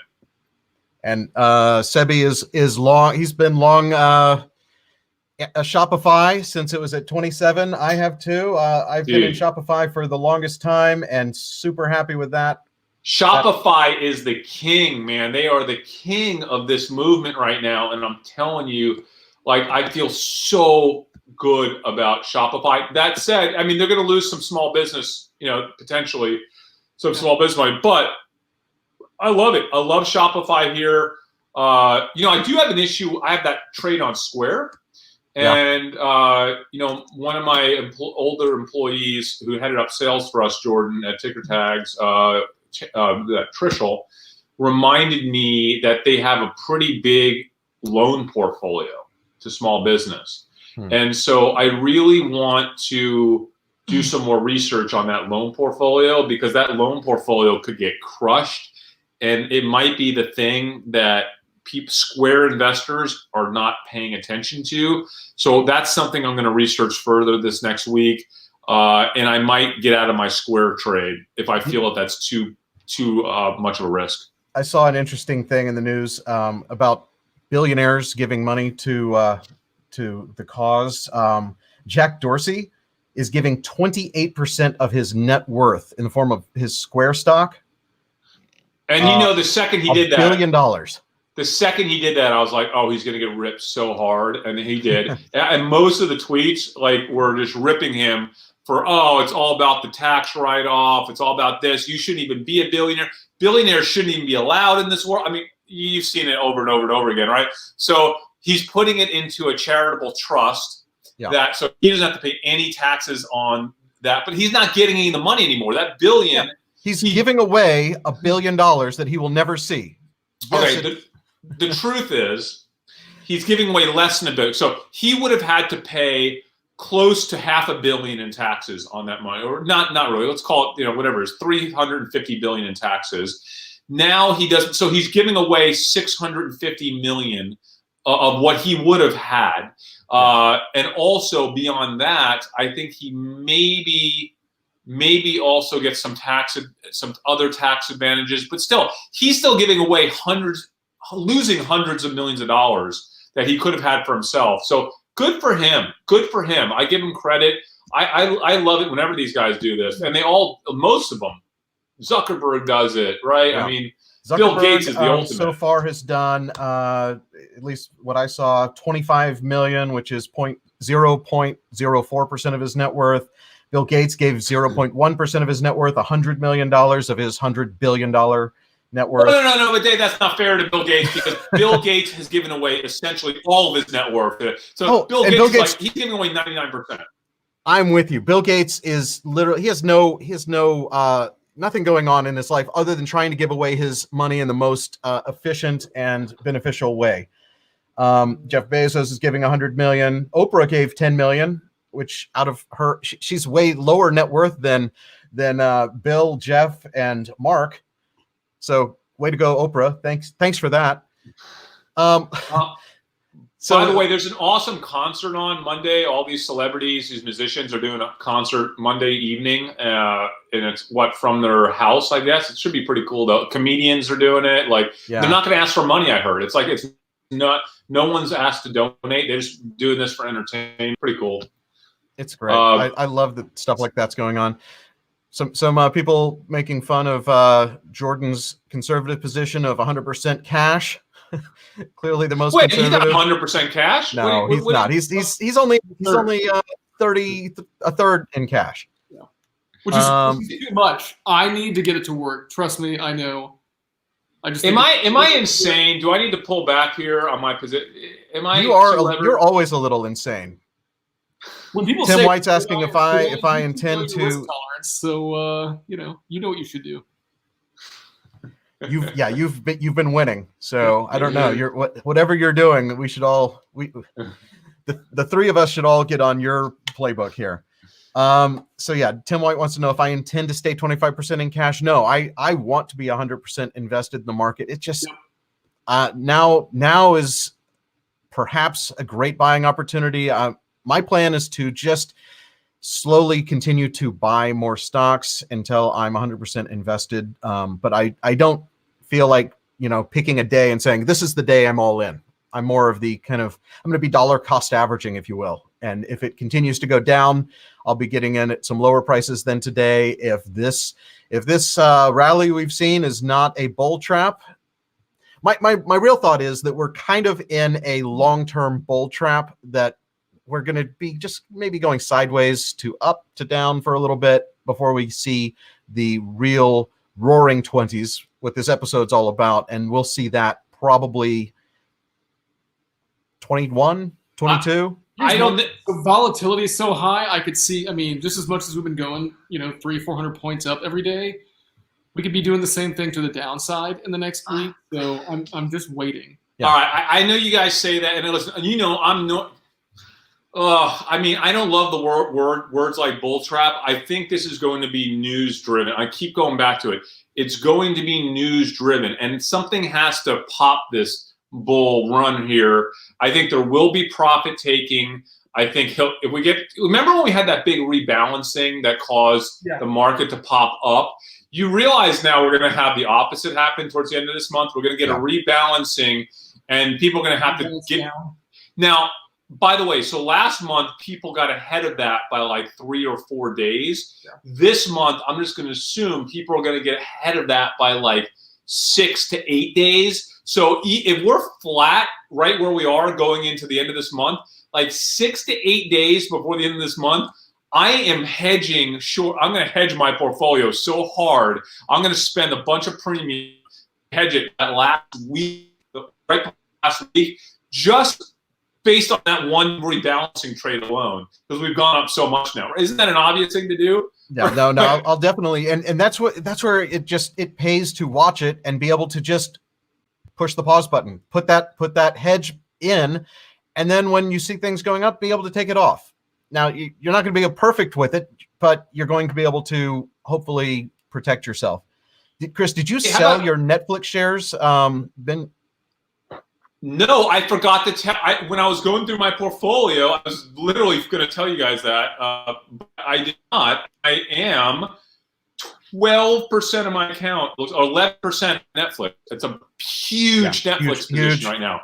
Yeah, huge. But I don't see. I have really hard time seeing the downside on Netflix right now. I just think it's the story is so positive. Who knows? Judging from your internet connection today, it sounds like someone in your house, or at least 3 televisions, are probably streaming Netflix at the same time as you're trying to talk to us. You really need to plug into the internet. I'm going to Amazon one of those dongles to you so you can plug your MacBook it doesn't. In. It doesn't work. I'm going to send you a long cable. I know you're in a room that doesn't have Ethernet. No, I have a plug-in. It doesn't work. I guess you can try right into the router and do this from a different room. I can do that. I'm sending you 40. Which room is your router in? That is in my. There's no way you need a 200-foot cable. I'm going to go. I can do it from that room, Dave. I will try. I promise. I'll try that this weekend. Tried plugging into the wall outlet here. It would not. It just did nothing. It's like it didn't accept it. So something tells me that the wires are not plugged in correctly to the router. I don't want to mess up my home internet during quarantine either. No. But plug directly in. Plug into a switch. You've got Jordan to help you out with tech support.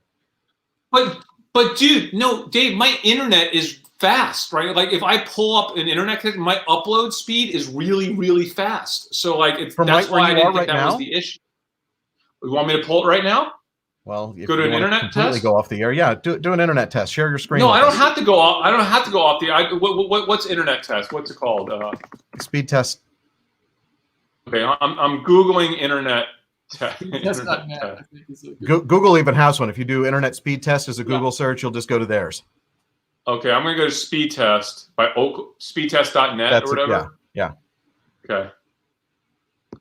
I'm going to go. Well, my internet does seem slow right now. Yes. Hold on, we can't hear a word you're saying. Like every other word is cut off. Okay, I'm going to go. I'm going to hit go. Here it is. It is not doing much yet. Hold on. Your ping still hasn't gone. It's like stalled at 0. Wait, this is not possible. It's possible because you're also streaming. Oh, here we go. All right, I'm at 70. Oh no, 133. Up. 107, 99. I'm at 133. That's your downlink. Now tell us what your uplink is, because that's how we're watching. Oh, the upload. Yeah, right. The upload would be the issue. Okay, we're waiting on the upload here. Take guesses, everybody. What do you think it's at? What's my upload at? I think you're probably at 20. Or it's taking a long time to start the upload process. Yeah. It's 0. Is that possible? Yeah. Yes, it is. That's what you sound like you're at 0. What do you think about? Do you know anything about Spirit Aerosystems and Holdings? I don't. Nope. You know about Restoration Hardware? That's one that I bought. Actually, I sold some. I think I sold some puts on Restoration Hardware, and they did exactly what I wanted, and I made 100% profit on that. Nice. They expired worthless. I got my Restoration Hardware still. I've got about a little bit. Nothing crazy. On travel, do you guys have anything else on travel? The only thing I have is that Booking.com and my WYNN. I still have JetBlue, which I need to unload. Well, you're doing well in that. I mean, it's fine. I'm up like 17%, but it's nothing to write home about. Yeah, I have 0.0% in travel. It's just not something that I'm in the short term thinking is going to be a play. Even though these companies have been so beaten up, I don't. Even though they're increasing right now, when they come out with their earnings and say, you know what, you were right, nobody stayed in our hotels, nobody flew, we're filing for bankruptcy, do you think that's going to be good for the stock? No, but I think, again, if we're talking about, this show is all about the roaring 20s. By the way, I'm 10.7 upload, which is not great. No, 7 would be fantastic. Oh, it is good? 10? Yes. 10 should be fine. Okay. I'm 15. But we're not getting 10 from you. Yeah. Or your computer is just too slow and is having a hard time encoding. So Yeah, that could be. And turned it back on again. That could be the problem. Okay, I'll do that. We'll do some testing later. Okay, here's the thing, guys. Again, the Roaring 2020s. If you wait until we're right about to start the Roaring 2020s, you're not going to be able to get. You're not going to be able to get WYNN at $40, $50, $60, whatever it is these days. Now it's at 70 something. It keeps going up. WYNN is my one travel-ish play, and I am like 2% of my portfolio, 1.5% of my portfolio is in WYNN. Yeah, I mean, listen, I bought Booking.com really late. I bought it literally right before we started the show today, but I don't care. Listen, I'll hold that at 1,400. It could go down again, but at 1,400, I don't think Booking's going out of business. I think they got a great cash position, and I'm willing to hold them a year, even if they go down or sideways. I think eventually that's a stock that trades north of 2,000 again, and that puts me at a 25 to 35% gain on the stock, which would be really nice over the next year. It's a company I feel comfortable holding. I don't think they're at bankruptcy risk. I don't think WYNN's at bankruptcy risk, and that's why I don't mind holding it here, because they can sell that property and get $3, $4, $5 billion. They can float themselves to, without even having to dilute shareholders, quite honestly. And so I'm not saying they're going to do that, but I think they have the option to do that. And that's why I like WYNN.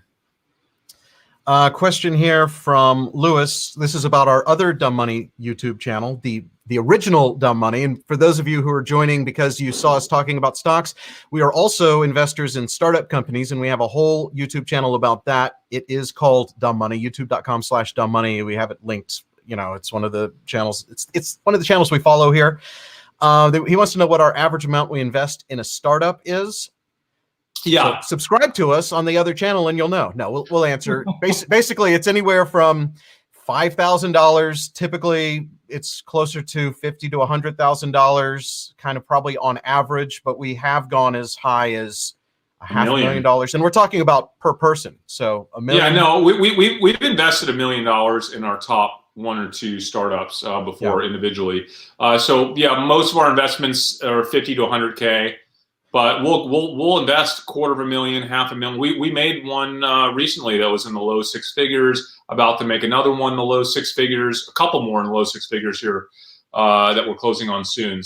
And we're in a bit of a hiatus on the other channel just because we're not getting out and meeting with startup founders. I do want to film an episode because we are going to be taking some Zoom meetings with founders, just check in to see how their business is holding up, to see what pivots they're making, if any.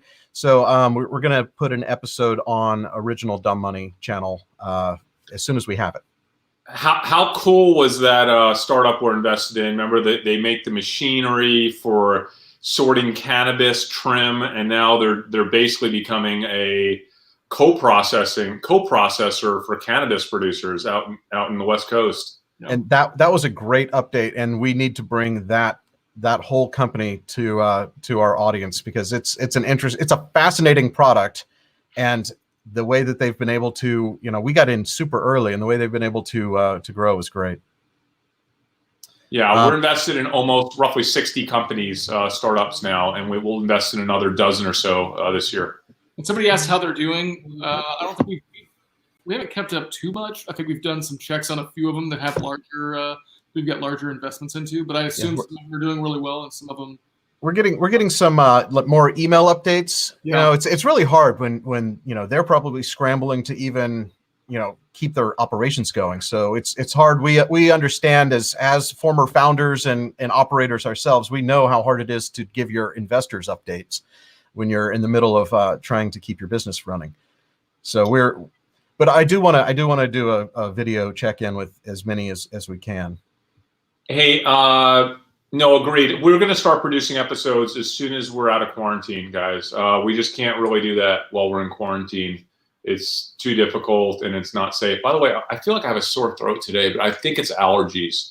Oh, no, the allergies in Texas, in Dallas specifically, are terrible right now. And if you're like me and susceptible to the tree pollen, we're even in our zip code, it's worse than other zip codes. I looked at the report, so you're fine. You don't have COVID. Nathan O'Crum at 1234 asks, how's Robinhood doing? For those of y'all that don't know, we're investors in Robinhood, the company. I've talked to some other investors. I have not talked to anyone at the company. Nobody really knows except that their downloads appear to be really good on the App Store. They're still ranking really high on the App Store. So it appears that Robinhood, even through all of this and the trouble they've had going down, continues to get a lot of new customers, Gen Z, millennial customers. You know what's funny though? I get every couple of days I'll get like a family member or a friend reach out to me, and they won't ask what stock apps I use. They'll ask, hey, should I download Robinhood? Yeah. Which I think is interesting that many people talk about Robinhood, that they don't think about the problems. We think about the problems. No, I think Robinhood, as far as being that brand recognition, and the first thing you think of if you're opening your first brokerage account, that's where Robinhood's the winner. And they now have fractional shares. They have drip investing. I've seen some of the other YouTubers talking about that. Andre did a thing on that the other day. I really like our investment in Robinhood, and if I were going to be recommending a brokerage to someone who was not trying to do crazy trades like we do, not trying to, it's a good platform for new investors. Sean Wines at 1234 asks, how's coin rolling going? We had a few episodes in our coin rolling. It's frozen, Sean. I still have those coin rolls. We have not touched them. We're still saving that for our next episode, hopefully, whenever we can film it again. What's the name of the trim company? Do you remember the name of the trim company that we're invested in? Are we supposed to talk about them, by the way? I know the name. Okay, don't talk about them. I'm not sure. Let's not do it. Yeah, let's not do it. Sorry, guys. We will get permission, and we'll tell you about them. This is interesting. Where G-Trend, Nolan at 1236, G-Trends has favored car gurus over Auto Trader for 5 years. Was curious to have your car dealership background. When we managed one of the largest software companies for car dealers, eCarless, which is sold to DealerTrack, which is now part of Cox Automotive. They actually sold them. Cox then sold them. Yeah. We would get pitched every day with a company, and every day they'd be like, guys, partner with us, finance us. We're like Auto Trader, but better. And so our joke. The pitch was always, we are Auto Trader, but better. And we actually built, helped some companies build little plans. It was never successful. And I am always shocked that Car Gurus was a thing. That they actually built Auto Trader, but better. If Car Gurus pitched us at the time, we would have laughed them out of the office. I'm actually pretty sure that they did pitch us at one point. If we could maybe just build their platform for them, and we were just like, no, yeah, you're going to be another Auto Trader, but better. Sure, we'll put up a little microsite for you. Yeah, and so they did. I hate Car Gurus. I think that the company is terrible. I think that they are on borrowed time. I think the entire way that an automotive listing company works and values themselves is essentially spending tremendous amounts of marketing dollars to attract transactions. And when those marketing dollars eventually run out, the only other thing you can do, you can continue to tweak your fees up like Auto Trader did. Auto Trader would basically tweak their fees up every year for 15 years, car dealers, and eventually car dealers hate you, and they're happy to switch to a Car Gurus or someone else, right? Yeah. Car Gurus is going to be in the same situation. I think the Google algorithm is not working as well with Car Gurus as it used to, from what I understand. That could potentially hurt them. They're not going to have as much money to continue to buy ads to get in front of people, and eventually there'll be a new Car Gurus and 100 other Car Gurus. Long term, I don't like the business model. I hate it. Short term, it can be very successful, but long term, I hate it. I wish I shorted it, and I didn't.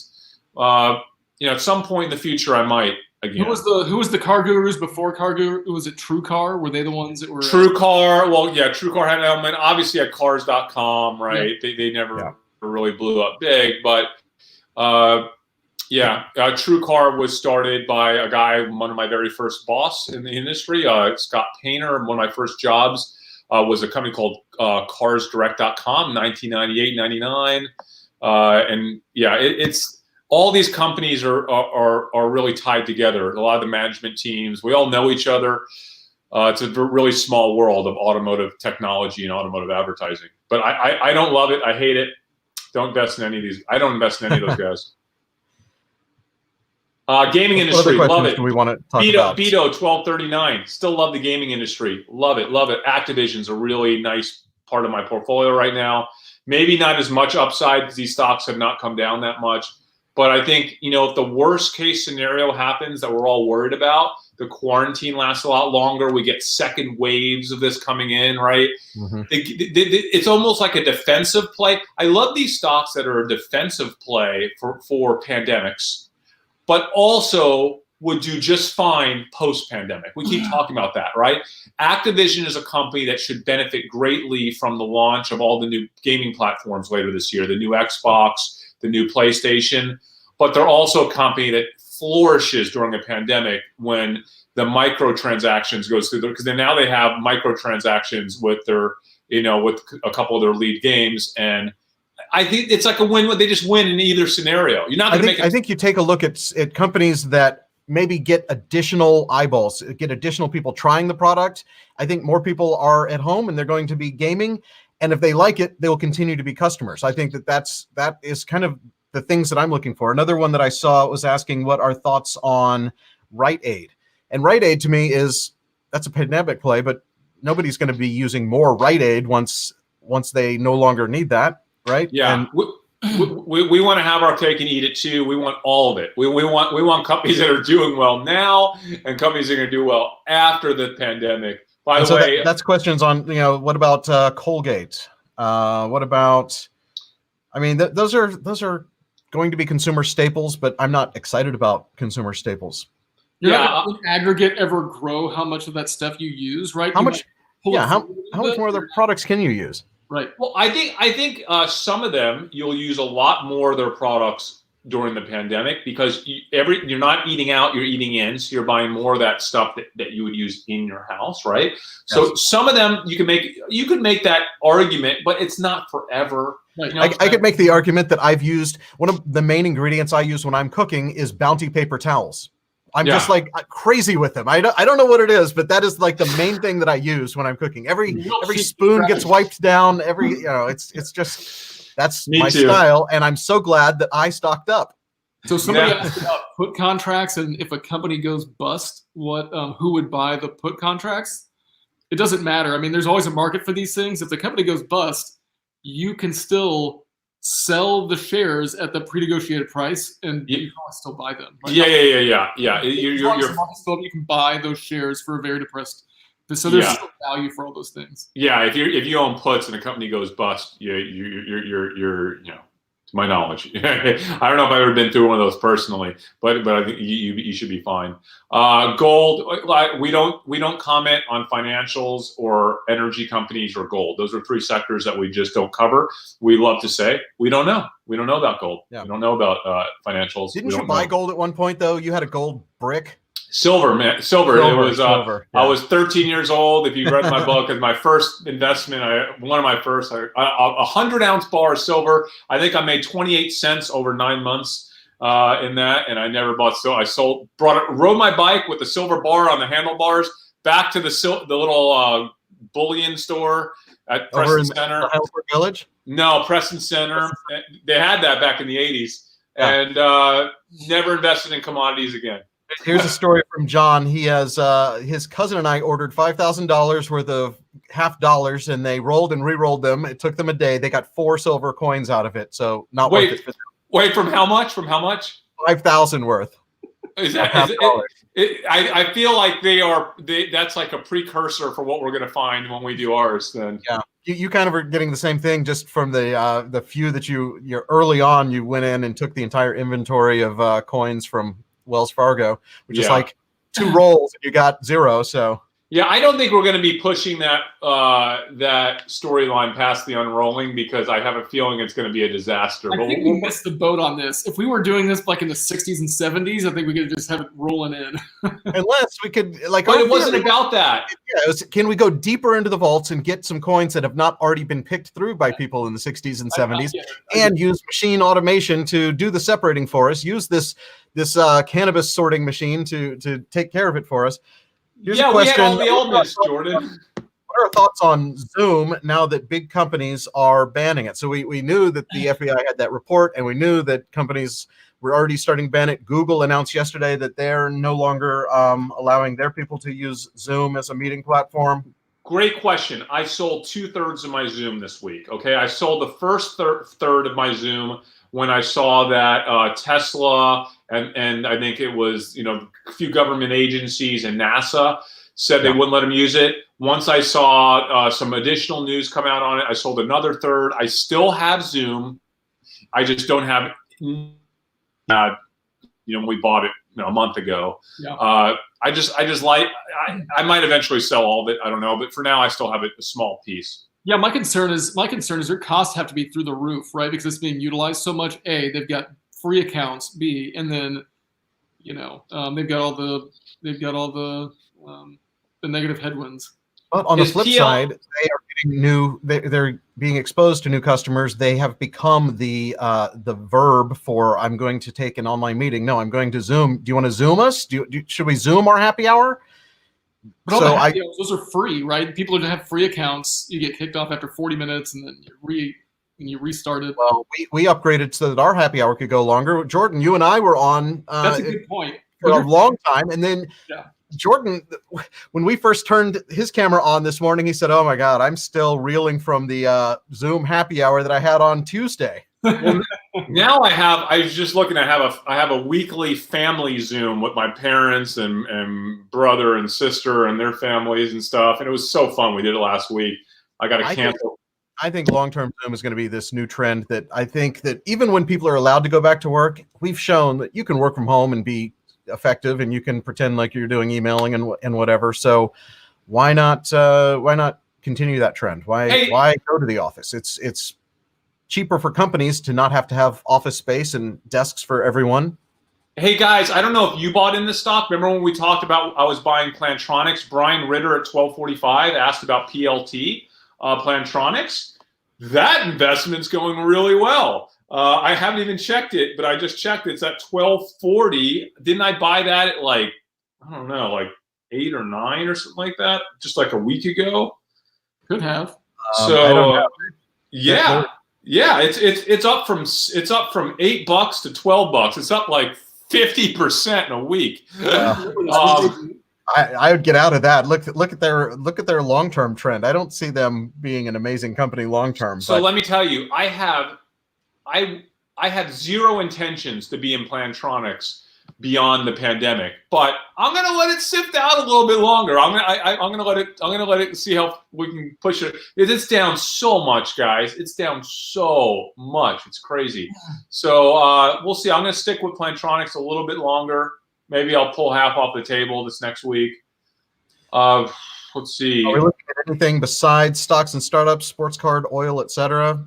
No, stocks and startups keeps us busy. And by the way, yeah, that does keep us busy. Nolan says he's all about G trends at 1246. He says G trends for Zoom upgrades are insane. I know he's been looking at people that are talking about Zoom Premium. Maybe he's right. Maybe Zoom. Like I said, I'm not selling all my Zoom. I'm saving some of it. He also says, let's see. Yeah, he's doing G-Trend work on Zoom upgrade, 40 minutes, max, cost, pricing, and pro. Yeah. I like Nolan. I like your ingenuity in terms of thinking about combinations of word combinations for Google Trends. That's extraordinarily important. You cannot just look at the word Zoom on Google Trends. You've got to dive deeper, guys. You got to look at consumer behavior keywords that are more closely related to someone doing something that is potentially correlated with sales of a product. So great work, Nolan. Has it figured out, looking for things like 40 minutes and upgrade and pricing and that sort of thing. That is what will trigger them to do well as a business, and not just as like I think I actually coined the term Kleenex of teleconferencing, but Jordan got credit for him in this comment. But hey, Dave, how about my college roommate Michael Crockett, 1248, Wendy's. Crockett, if you remember, The reason why we got into Wendy's is because I was obsessed with this breakfast offering. I thought, out of the gate, all my information pointed to the fact that breakfast offering was outstanding. People were loving it. And it was going to be like a little mini version of what happened with McDonald's when they went to all-day breakfast. I thought it was going to be a huge boom for Wendy's.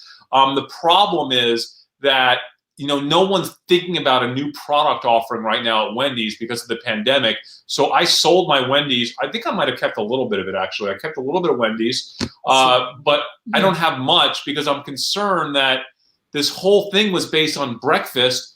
And is anybody real? I did hold some of it. I kind of look at that chart. I wish I would have kept more of it. But Wendy's back up to $17. Wow. I still think if we get through the pandemic, I would consider that breakfast trade again. But right now, I'm sure Wendy's is doing great. McDonald's is doing great. All these guys are doing great on the bounce back trade. Yeah, and let's talk about that. Restaurants in general are going to have a hard time, but the fast food companies, what do you think about we've been short Cheesecake Factory. We've been short some of these fast casual to what is the step above fast casual? I went short one of those stocks again. Remember, I was short Dave & Buster's for a long time, and then I sold out of my short at like $5 a share when it hit its all-time low. I got back in the Dave & Buster's short at 11. I'm losing money on it. I think it's up now. Dave & Buster's is at $14.45 now. It's up 12% today. So I hope you're not still short it. I'm still short, but it's a small trade. It's a small trade. I'm short Dave & Buster's. I'm short. What was the other one? Cisco Food.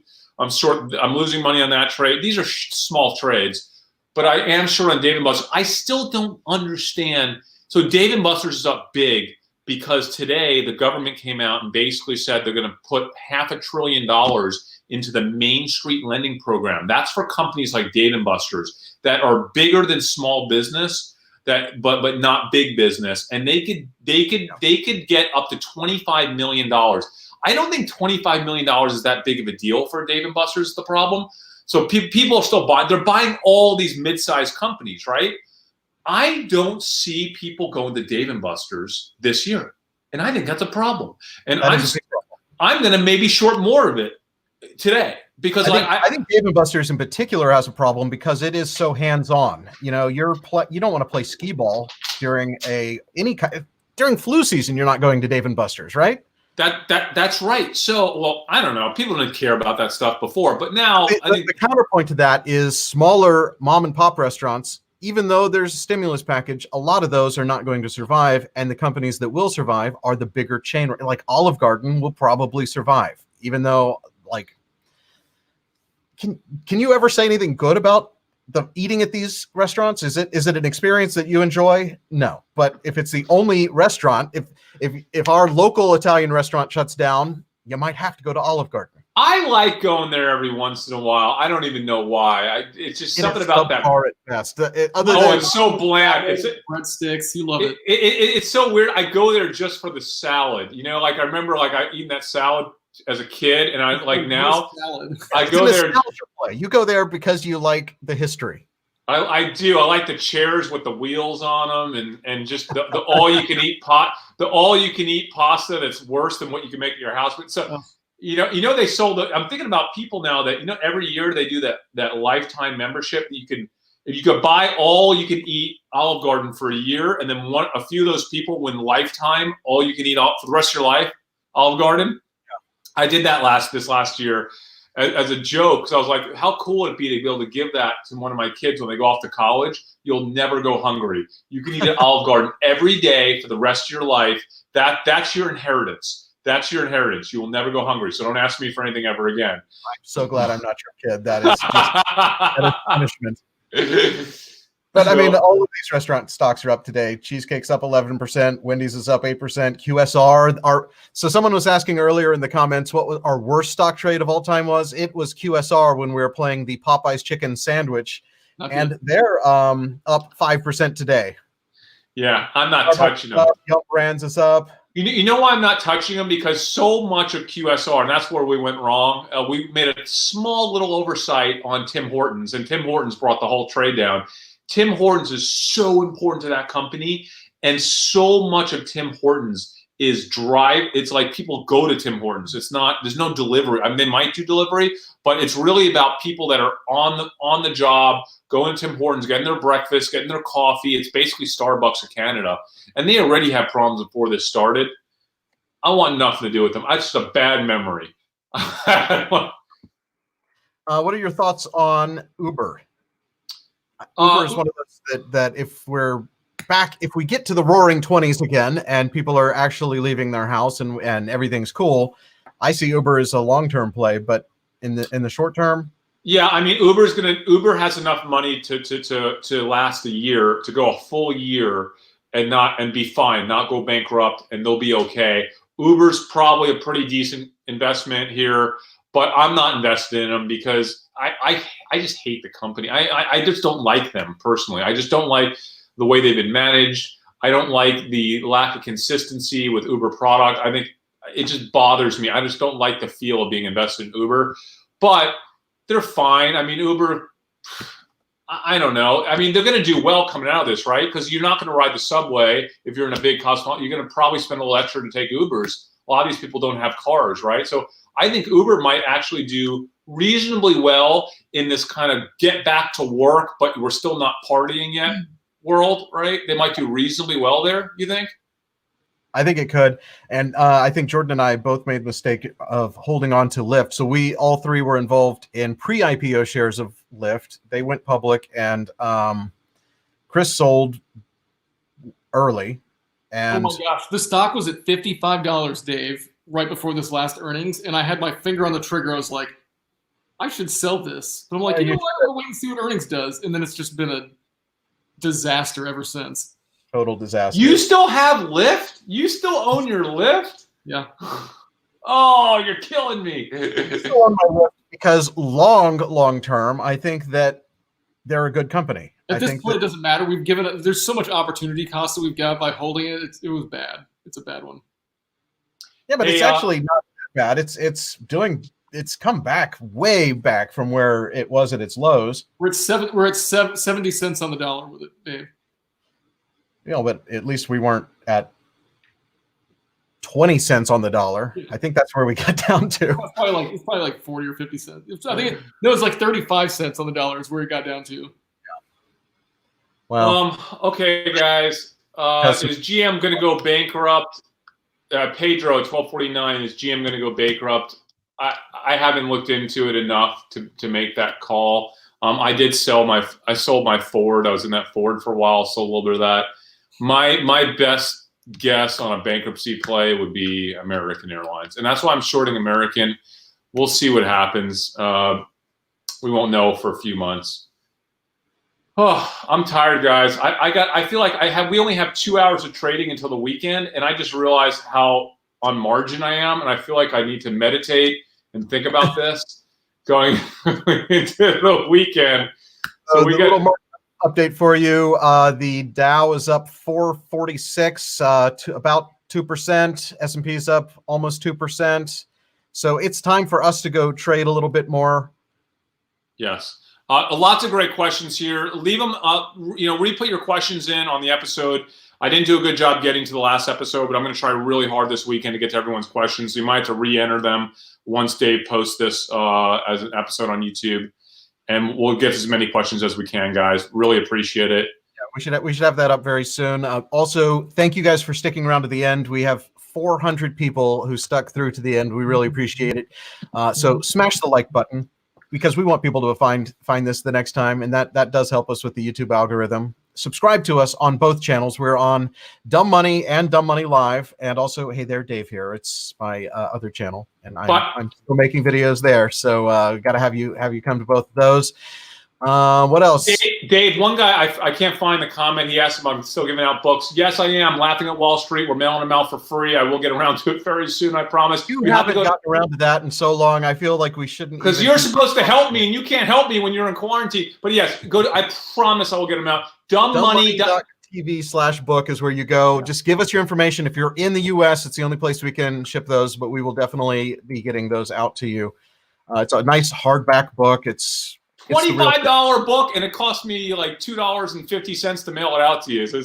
But I didn't spend $25. I've spent like $3 from my publisher years and years ago. They gave me a bulk discount on them. So yeah, but you've been paying a lot to keep them in bulk storage. So we all appreciate that. Yes. Okay, thank you guys so much for watching. Stay home, stay safe. I'm Dave Hansen for Chris and Jordan. We are Dumb Money. We'll see you next time.